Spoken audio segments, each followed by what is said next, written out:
دوسرے کے درد کو نہیں سمجھ پا رہے ہیں. وہ درد جو نبی علیہ السلام نے صحابہ میں دیا تھا، صحابہ نے تابعین میں دیا تھا، تابعین نے تبع تابعین کو ٹرانسفر کیا تھا، کیا وہ درد ہمیں مل رہا ہے؟ یہ امتی والا درد ہمیں مل رہا ہے کہ نہیں مل رہا؟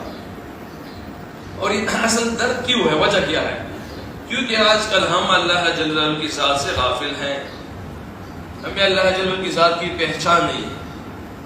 تو اس لیے نبی علیہ السلام کی سنتوں کی بھی ہمارے اندر اہمیت نہیں ہے. چیز ایک بزرگ فرما رہے تھے کہ صحابہ سنت کو سنت سمجھ کے سنت کرتے تھے، آج کل ہم سنت کو سنت سمجھ کے چھوڑ رہے ہیں. فرق اتنا ہے ہم میں اور صحابہ میں.